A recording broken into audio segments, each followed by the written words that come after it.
Stung by his procedural lapse, the security head paused and whispered into his sleeve, past his chromium-plated cufflinks with little enameled bunnies embossed on their surfaces, and said, 10-0.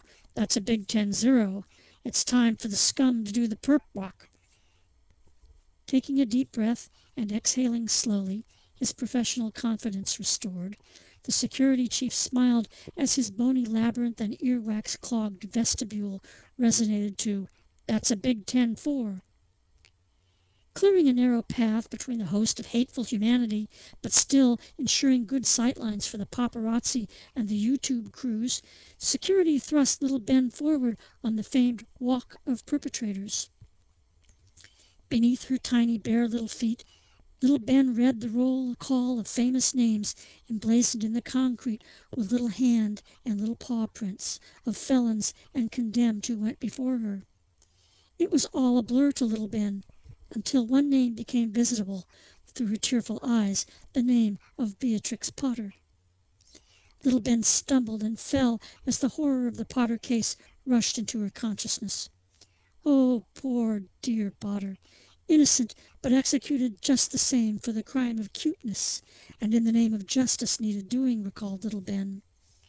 Little Ben recalled the trial because of the enormous prices that scalpers were reported to have obtained for tickets to both the trial and the cancellation.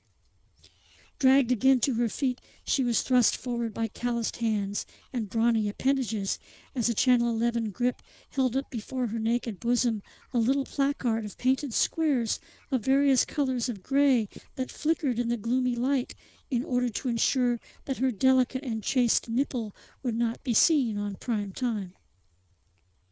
After a short delay, while the camera crews and correspondents were given a chance to shoot the scene again and again, each time perfecting their focus and sharpening their vindictive wit, the perp walk was completed, and little Ben disappeared into the Hall of Justice, followed by the crowd, each holding in their sweaty little palms a ticket printed on red recycled cardboard indicating their assigned seat in the enormous cavern of jurisprudence.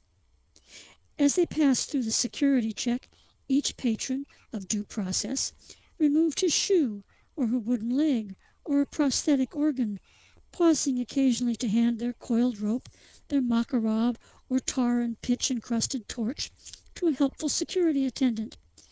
An orange, but now very wet furry of the fluffy persuasion, paused for a moment to shake the cold water from her pelt and hand her 3-section chain whip to the attendant before advancing to the security inspection. A helpful security agent smiled at the furry and said in a kindly voice, "Dear, this 3-section chain whip will not do. Here, please have my tiger fork. It more fully accessorizes your look. 3-section chain whips are so yesterday."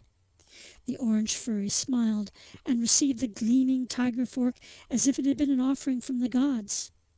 The gods' work requires gods' tools, and so the gods provided, thought the little furry, a devotee of the Book of What, as she struggled to read her seat number on her now soggy and dissolving red ticket.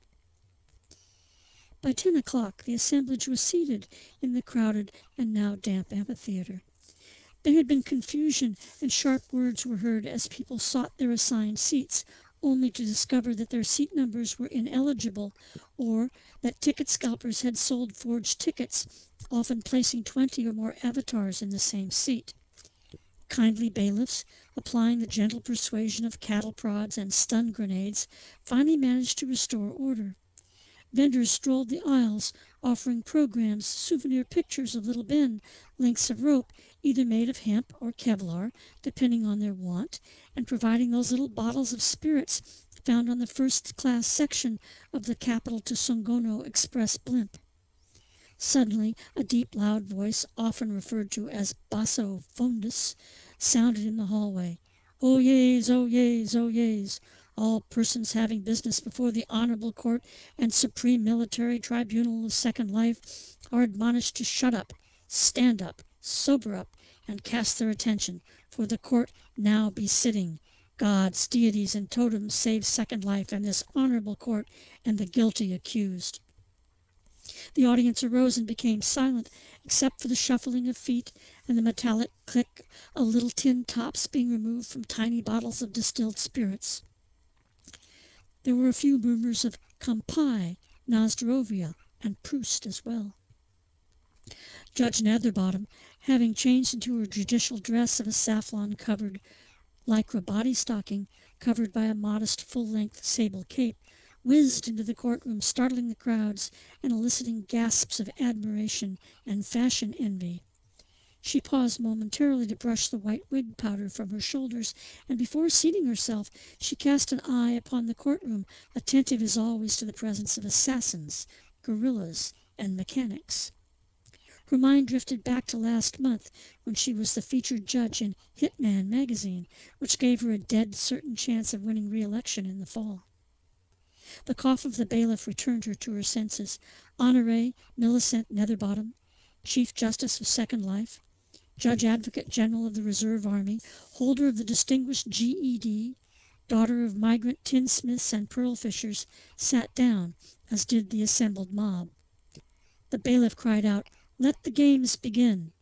And so began the trial of little Ben for the crime of dereliction of duty while at the front by KIA.